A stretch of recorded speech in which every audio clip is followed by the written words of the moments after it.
Yang neko Jawa ajak lo. Tanya tanah perangkat negara. Nah wali kota.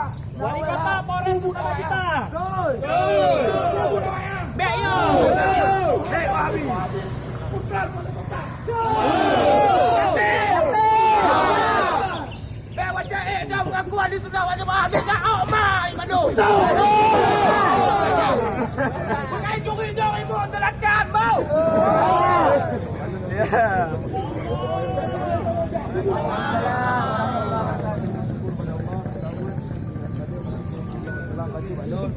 Pada pejuang-pejuang ahli sunnah wal jamaah, mujahidin, pejuang-pejuang Islam yang sebenar.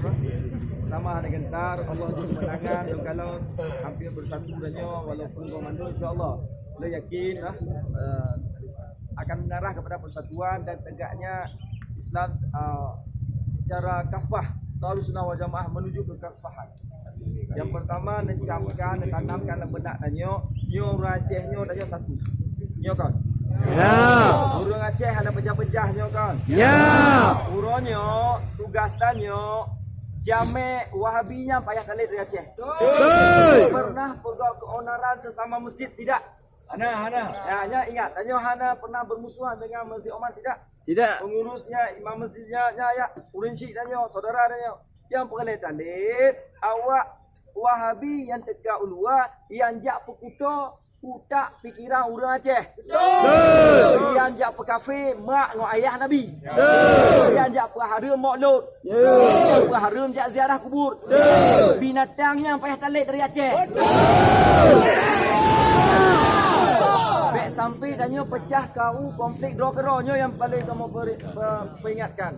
Dan ingat tugas danyo semua masjid mudah-mudahan akan berlaksana ahli sunnah wal jamaah. Lagi yang ulama danyo satu mazhab secara umum. Amin. Kita mengakui 4 mazhab tapi yang berlaku satu mazhab. Betul.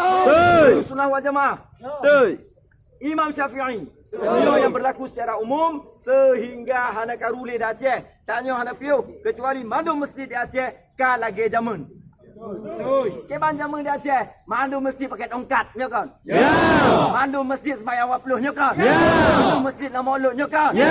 Yo perjuangan dan nyo, hanya piu, siap berjuang. Siap.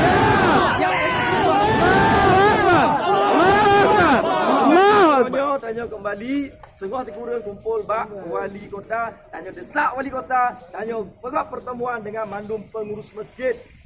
Khusus di kota Bandar Aceh agar tidak menerima lagi penyakit-penyakit Wahabi di Aceh.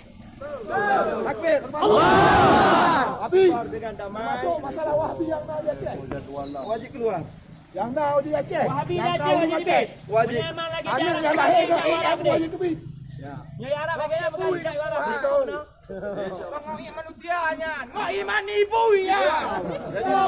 Jam berdamai. Saya kumpul kembali di lapangan Belang Padang. Assalamualaikum warahmatullahi wabarakatuh. Waalaikumsalam. Ya, ini lagi kan tanya kaji tabubar katup dengan tak ucapkan takbir Allahu Akbar. Allahu Akbar. Allahu Akbar. Allah. Wassalamualaikum warahmatullahi wabarakatuh. Waalaikumsalam. Okay guys.